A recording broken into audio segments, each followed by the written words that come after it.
Hello everyone. आज हम लोग स्टार्ट करने जा रहे हैं क्लास 12th के फिजिक्स सिलेबस का 4th chapter moving charges and magnetism. इससे पहले हम लोग 3 चैप्टर पढ़ चुके हैं। ये चैप्टर्स हैं इलेक्ट्रिक चार्जेज एंड फील्ड्स, उसके बाद इलेक्ट्रोस्टैटिक पोटेंशियल एंड कैपेसिटेंस और करंट इलेक्ट्रिसिटी। और जो नेक्स्ट चैप्टर हम लोग पढ़ने जा रहे हैं वो है 4th chapter moving charges and magnetism. 4th chapter moving charges and magnetism हम लोग पढ़ने जा रहे हैं।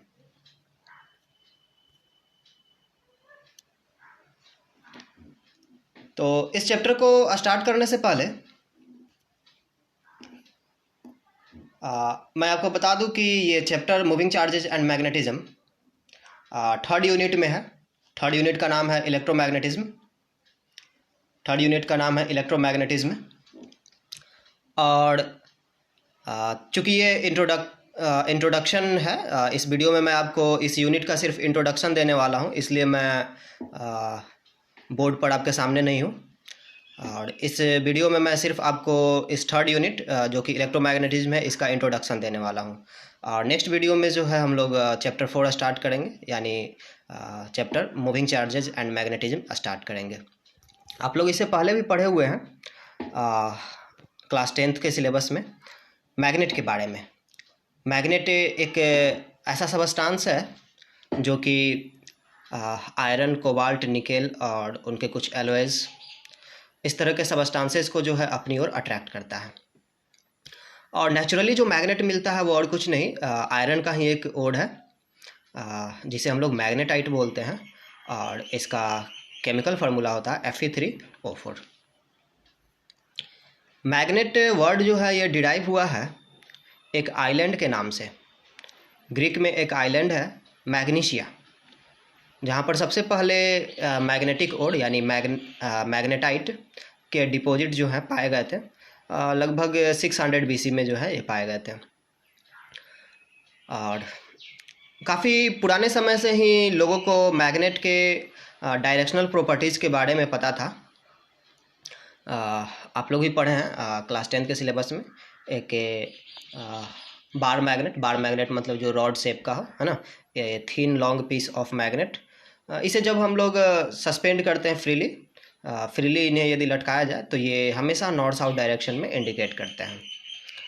और इसी तरह का इफ़ेक्ट तब भी आप देख सकते हैं जब आप एक कॉर्क के ऊपर मैग्नेट को रख दें और उस कॉर्क को जो है पानी में तैरने के लिए छोड़ दें, तो उसमें भी आप देखें कि मैग्नेट जो है वो हमेशा नॉर्थ साउथ डायरेक्शन में ही इंडिकेट करता है। तो इसके इस डायरेक्शनल प्रॉपर्टी के कारण ही इसका नाम जो है लोड स्टोन पड़ गया। और लोड स्टोन का मतलब होता है leading stone, right. Leading stone मतलब रास्ता बताने वाला, राइट, रास्ता बताने वाला पत्थर। हाँ, ये है कि लोड स्टोन के रूप में इसका जो टेक्नोलॉजिकल एक्सप्लॉयटेशन है, जो सबसे पहले इसका यूज किया गया लोड स्टोन के रूप में डायरेक्शन बताने के लिए, वो उसका क्रेडिट जो है चाइनीज़ को जाता है। आप लोग ये तो देख लिए कि नेचुरल मैग्नेट जो है वो एक ओड है आयरन का जिसका नाम है मैग्नेटाइट, और इसका केमिकल फार्मूला होता है Fe3O4। लेकिन मैग्नेट जो है आर्टिफिशियली बनाया भी जा सकता है, और आर्टिफिशियल मैग्नेट्स जो हैं वो एलॉयज के बने होते हैं। अल्निको एक तरह का एलॉयज है जिसका मेनली जो है मैग्नेट बनाया जाता है। और ये अल्निको जो है ये आयरन, एल्यूमिनियम, निकेल और कोबाल्ट का एलॉय है। इसमें देखिए Al, ओके, एल्यूमिनियम से आया है, Ni निकेल से आया है, कहाँ गया अल्निको में Al जो है एल्यूमिनियम से आया है, Ni निकेल से आया है, और Co जो है कोबाल्ट से आया है, राइट। तो आयरन में यदि आप एल्यूमिनियम, निकेल और कोबाल्ट मिक्स करते हैं तो इस तरीके से जो एलॉय बनता है उसे हम लोग अल्निको बोल रहे हैं। और इसका यूज जो है आर्टिफिशियल मैग्नेट बनाने के लिए किया जाता है। और ये तो मैंने आपको बताया है कि एक मैग्नेट जो कि बार शेप का हो, रॉड शेप का हो, उसे हम लोग बार मैग्नेट बोलते हैं। अब एक मैग्नेट के बारे में आप कुछ बातें पहले से जानते हैं। ये मैग्नेट जो है वो मैग्नेटिक सबस्टांस है जैसे कि आयरन, कोबाल्ट, निकेल और उनके कुछ एलॉयज़ को अट्रैक्ट करता है। एक बार मैग्नेट को यदि फ्रीली सस्पेंड किया जाए तो ये हमेशा नॉर्थ साउथ डायरेक्शन में इंडिकेट करता है, और इसका जो एंड नॉर्थ की ओर पॉइंट करता है, नॉर्थ की ओर डायरेक्ट करता है, उसे हम लोग एन पोल कहते हैं, और इसका जो एंड साउथ की ओर डायरेक्ट करता है उसे हम लोग साउथ पोल कहते हैं। और जैसे कि आप लोग इलेक्ट्रिक चार्जेस के बारे में जानते हैं, पॉजिटिव चार्ज का अकेला एग्जिस्टेंस होता है, सिंगल एग्जिस्टेंस होता है, नेगेटिव चार्ज का भी जो है अकेला एग्जिस्टेंस होता है। तो इलेक्ट्रिक चार्जेस के केस में जो है मोनोपोल्स एग्जिस्ट करते हैं, लेकिन मैग्नेट के केस में जो है मोनोपोल्स एग्जिस्ट नहीं करते हैं। मतलब कि मैग्नेट का नॉर्थ पोल अकेला, साउथ पोल अकेला, ऐसा जो है एग्जिस्ट नहीं करता। सपोज एक बार मैग्नेट हो,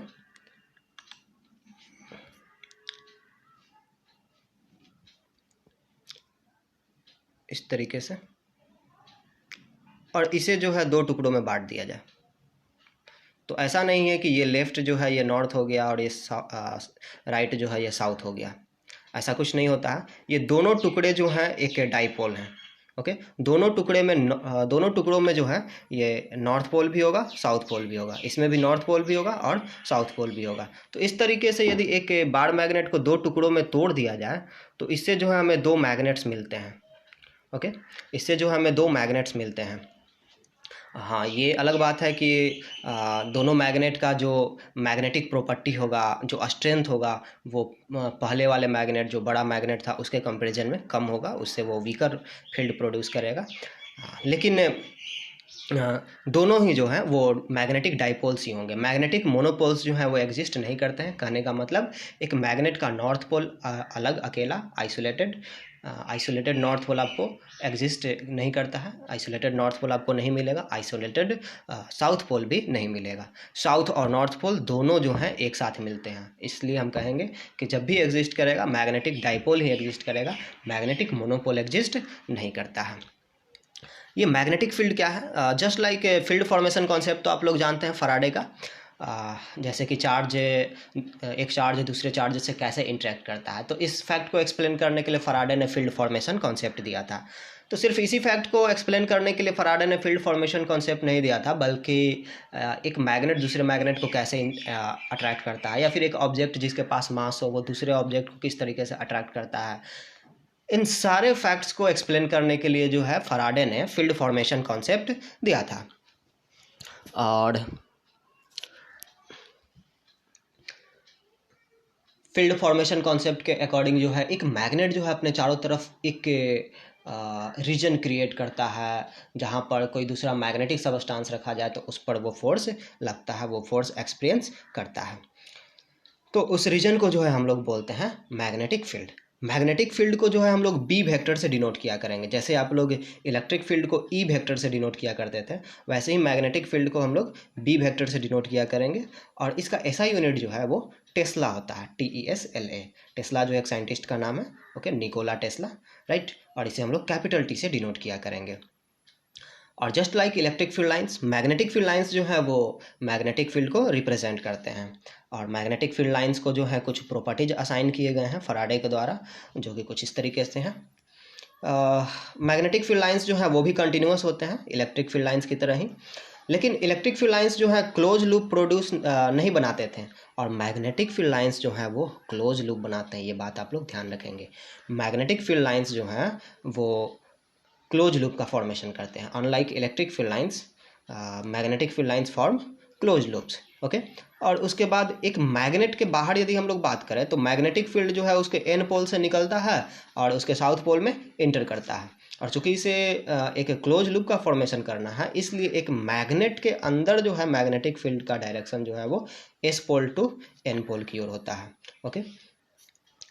इसके बाद just like electric field lines, जिस तरीके से इलेक्ट्रिक फील्ड लाइंस का डेंसिटी जो है वो स्ट्रेंथ बताता है कि किसी रीजन में इलेक्ट्रिक फील्ड का स्ट्रेंथ बताता है, उसी तरीके से किसी रीजन में मैग्नेटिक फील्ड लाइंस का जो डेंसिटी है वो बताता है मैग्नेटिक फील्ड का स्ट्रेंथ।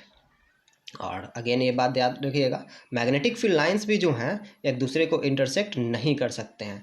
यदि ये इंटरसेक्ट करते हैं तो पॉइंट ऑफ इंटरसेक्शन पर जो है मैग्नेटिक फील्ड का एक सिंगल डायरेक्शन नहीं रह जाएगा। अब आगे हम लोग बात करते हैं magnetic effect of electric current की।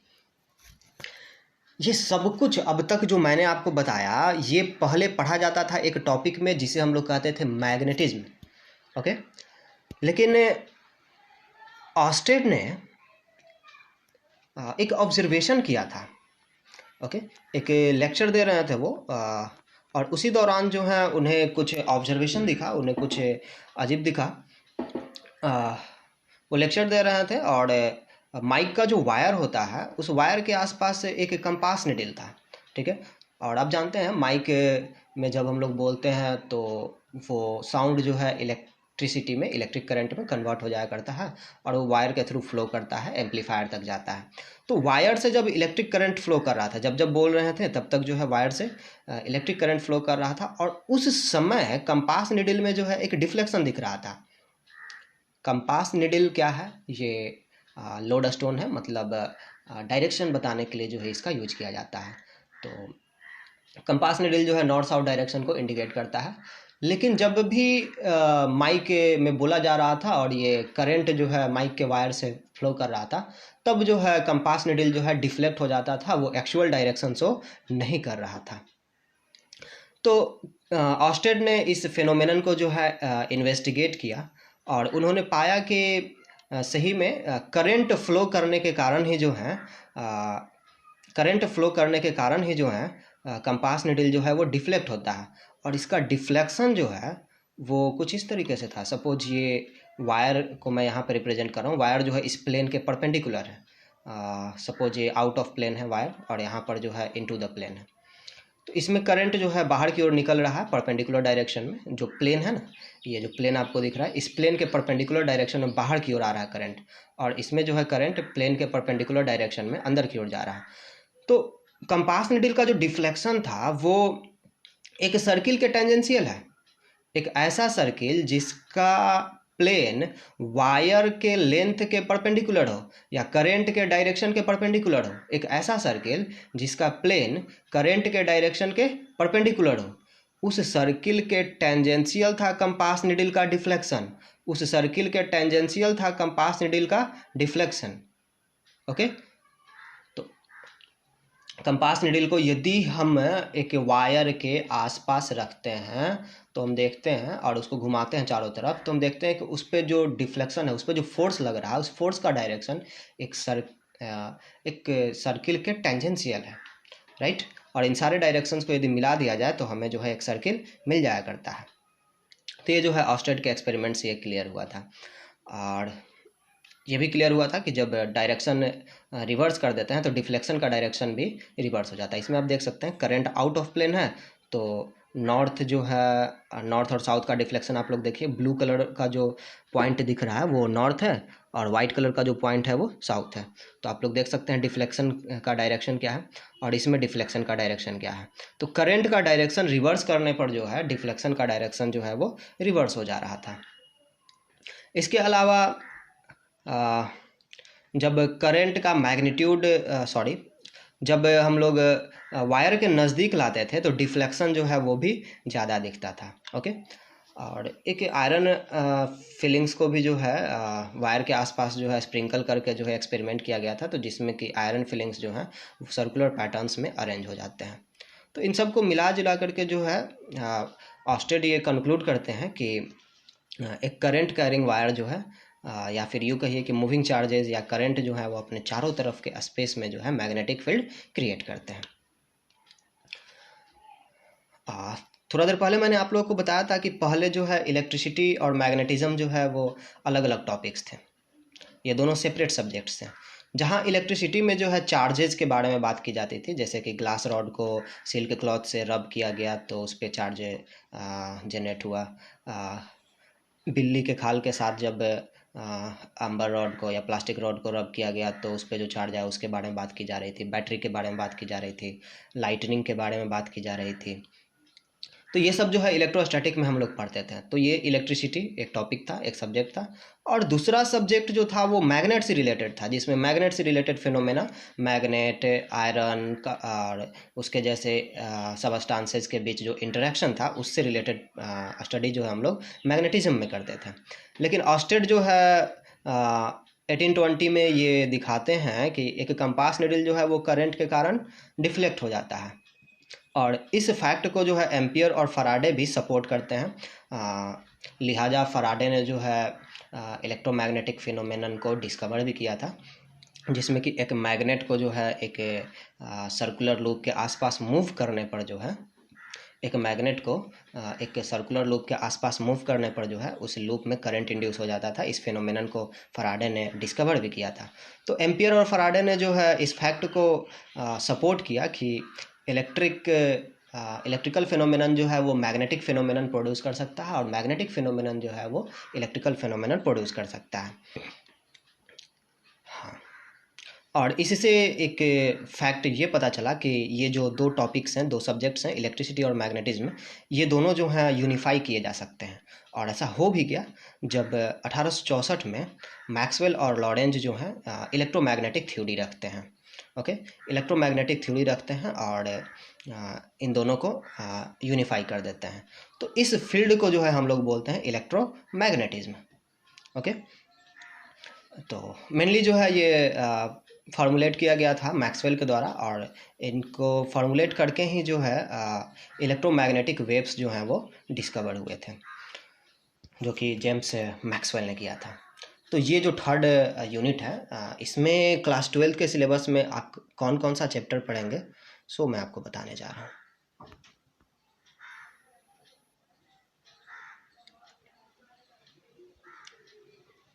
ये मैं एक बार फिर से ज़रा जो जो यूनिट आप लोग पढ़ चुके हैं उसके बारे में भी मैं इंट्रोड्यूस कर दूं।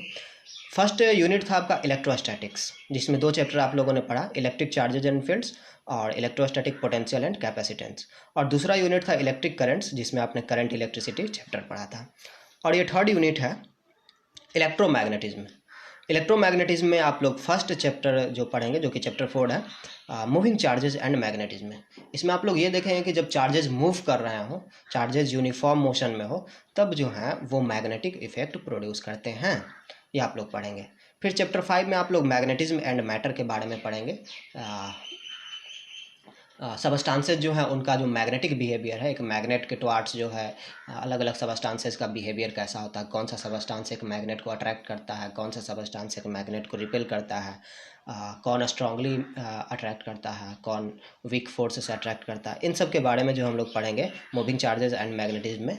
इसके अलावा हम लोग अर्थ मैग्नेटिज्म के बारे में भी पढ़ेंगे, क्योंकि लिहाजा आप लोग जानते हैं, क्लास 10th में आप लोग पढ़े भी हैं कि अर्थ भी जो है उसके पास मैग्नेटिक बिहेवियर है, और अर्थ के पास मैग्नेटिक बिहेवियर है, यही वजह है कि एक मैग्नेट के हेल्प से जो है हम लोग डायरेक्शन का पता लगा पाते हैं, एक मैग्नेट को हम लोग लोड स्टोन के रूप में यूज कर पाते हैं। तो ये हम लोग पढ़ने जा रहे हैं मैग्नेटिज्म एंड मैटर में। फिर उसके बाद हम लोग इलेक्ट्रोमैग्नेटिक इंडक्शन पढ़ेंगे। जो मैंने बताया था आपको, फराडे ने इलेक्ट्रोमैग्नेटिक इंडक्शन डिस्कवर किया था, जिसमें कि उन्होंने बताया कि एक लूप के आसपास यदि एक मैग्नेट को मूव किया जाए तो उससे जो है उस लूप में करंट इंड्यूस होता है, और इस फिनोमेनन को हम लोग बोलते हैं इलेक्ट्रोमैग्नेटिक इंडक्शन। तो इसके बारे में हम लोग चैप्टर 6 में पढ़ने जा रहे हैं।